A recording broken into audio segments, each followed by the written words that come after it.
Hi everyone, so in today's video we're going to be tackling the Porsche 944 Turbo, also known as a 951. This is actually our longest ongoing project car. Right now I'm dealing with a no start condition.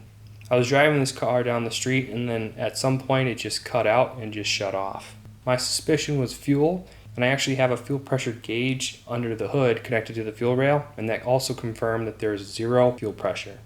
So I'm going to be looking into the fuel pump and potentially the circuitry behind it.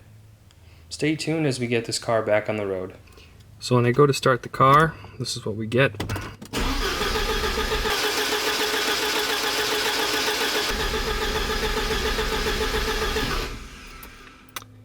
Yeah, that's not working. Alright, so I'm underneath the car now, taking a look. I actually found a problem already. I don't know if this is the problem or reason why the car is not running. Right here you can see that the fuel filter is actually dropped from its mounts and it's been dragging on the CV axle boot. There's a wire that's been pinched in there, and those leads appear to be going straight to the fuel pump. So either it shorted itself out and blew the fuse, or we've broken a connection altogether. Let's pull this next panel off and see what we can find.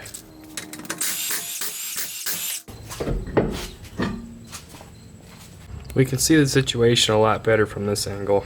As you can see, the boot's been ripped because of the fuel filter has been dragging on it, and as a result that wire got pinched in there as well. The next thing I'm going to do is pull this strap down. I got to be careful to balance the fuel tank so it doesn't fall out of the car, but once I have that off I should be able to get these panels off and get to the fuel pump.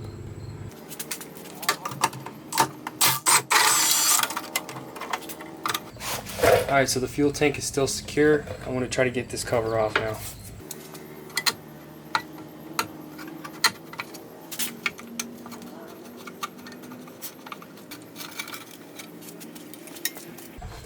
So with the fuel system being connected to this plate, I'm not able to drop this down, and also this transmission cooler line is in the way as well on this side. So I'm not going to be able to pull this down anymore, but I still think we have enough room to disconnect the fuel pump and jump it with a 12-volt battery.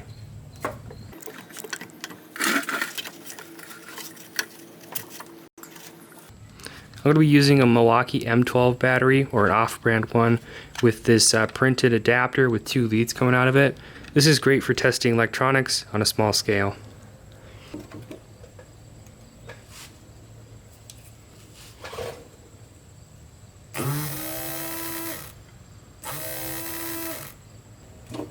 Alright, well, the pump does work when you jump it.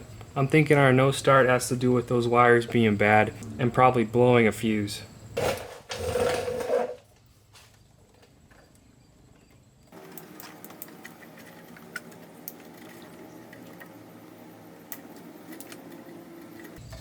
Alright, I cut the shroud a little bit so I can see these wires better.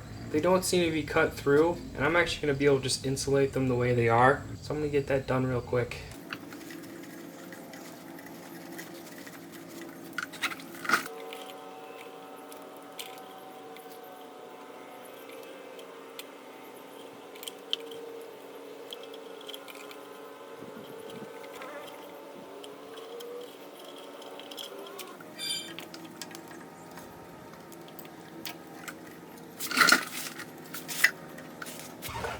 Alright, I'm not super proud of this fix, but this will hold. We have insulated both wires before taping them together with the existing harness. I'm now going to route this a certain way so it doesn't get hit by the axle. And I'm also going to have to order some new mounts for that fuel filter. In the meantime, I am going to zip tie the fuel filter out of the way, so at least we can check to see if this is going to solve the problem.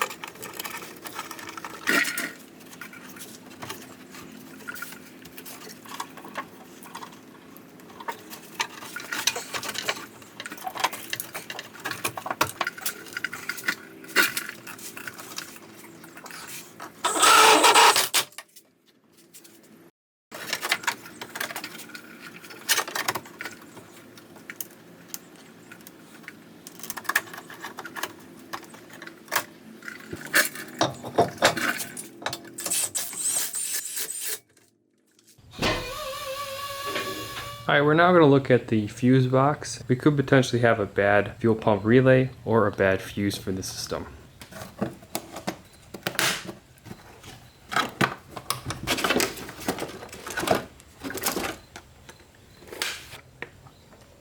Under the cover here, it gives us a diagram of everything on the fuses as well as the relays. I'm seeing that number 34 is for the fuel pump sender. I'm going to check that fuse first.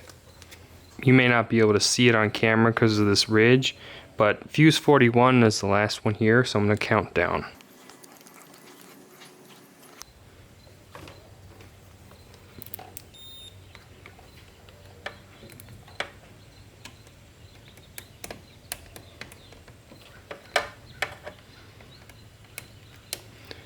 I'm not getting a buzz from my multimeter.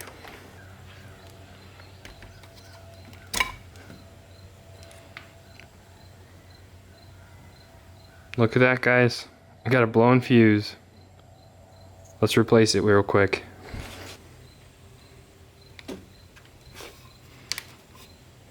Alright, I'm now going to crank it and hopefully it builds fuel pressure.